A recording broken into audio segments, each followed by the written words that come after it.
Já pensou como seria se todos os pilotos de F1 corressem no mesmo carro? É uma fantasia que vivemos o tempo todo, na esperança de finalmente entender quem é, de fato, o melhor. E acredite se quiser, isso aconteceu. Em 1984, foi realizada uma corrida onde todos os pilotos estavam a bordo de máquinas idênticas. E a lista de participantes era lendária. A maioria eram pilotos de F1, incluindo 9 campeões mundiais e 2 futuros campeões. Um desses futuros campeões era Ayrton Senna, que tinha acabado de iniciar sua carreira na Fórmula 1 apenas alguns meses antes. Senna estava a pouco mais de um mês de uma de suas corridas de revelação, aquela em Mônaco, onde ele escalou o pelotão de 13º para segundo, e que provavelmente teria vencido se não fosse pela bandeira vermelha. Quando esses ases da F1 se reuniram para correr em carros iguais, Senna simplesmente os destruiu. A corrida chamava-se Race of Champions, Corrida dos Campeões, um nome que você talvez já conheça, mas não era o mesmo evento que temos hoje. O evento foi organizado em 1984 para celebrar e promover o novo circuito de Grande Prêmio de Nürburgring. A F1 tinha parado de correr na temida Nordschleife após o acidente de Niki Lauda em 1976. Foi construído um novo circuito, mais seguro, para trazer a F1 de volta. O que aconteceu ainda em 1984 com o GP da Europa. Os organizadores tiveram uma ideia brilhante para inaugurar a nova pista. Preciso te apresentar os carros idênticos que eles usaram. O poderoso 190E 2.316. A Mercedes, parceira do projeto, não ia colocar os pilotos da F1 em um 190E comum. Eles precisaram fazer algumas modificações e o resultado foi incrível.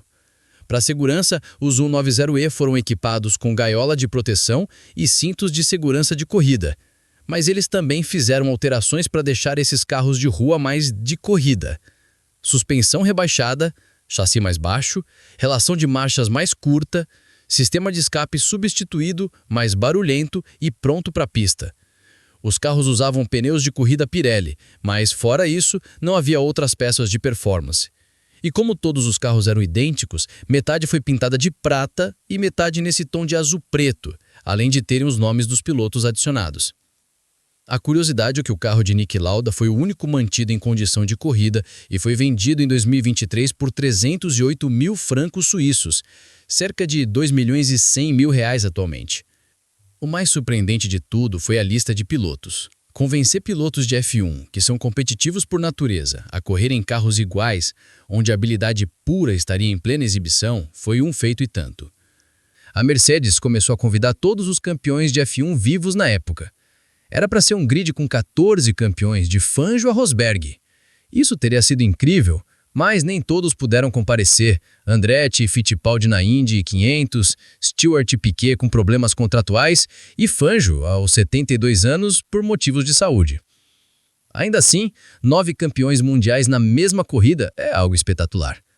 Para preencher as vagas, vieram outros vencedores de GPs como Reutemann, Laffite, Prost, De Angelis e Stirling Moss, além de alguns pilotos locais.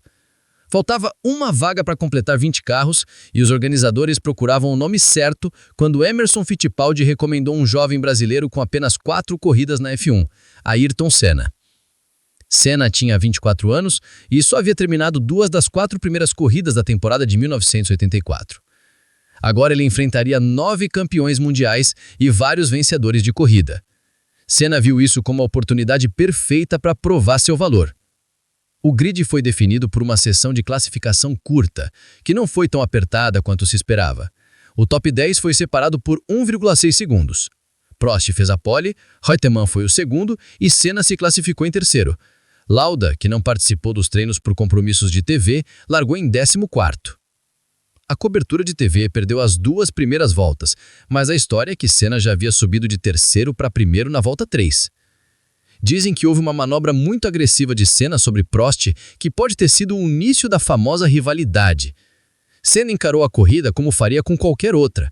Enquanto alguns pilotos no final do pelotão não levavam a sério, cortando o caminho e se tocando, na frente a briga era pelo primeiro lugar.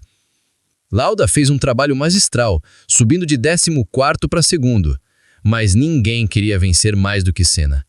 Após 12 voltas, ele recebeu a bandeira quadriculada por uma vitória relativamente fácil. Como Senna conseguiu vencer todos esses campeões da F1? Para entender, precisamos olhar a sua pilotagem. O legal dessa corrida é que ela foi feita em carros de rua levemente modificados. Nesses carros, em comparação com os F1, é muito mais fácil ver como o piloto ataca o circuito.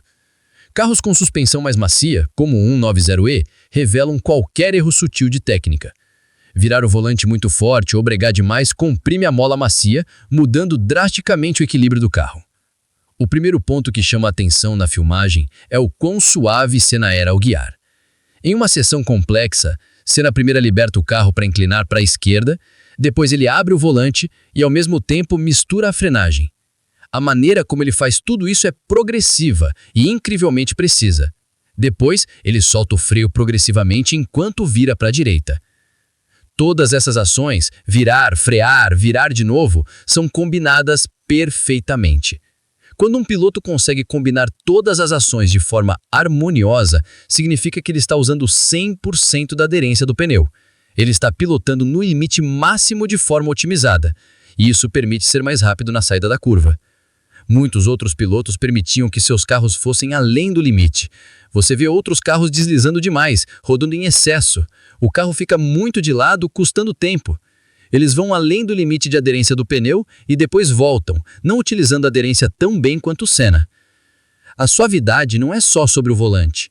Em um carro com suspensão macia, a linguagem do carro na pista deve parecer fluida. O próximo ponto é a precisão absoluta de Senna.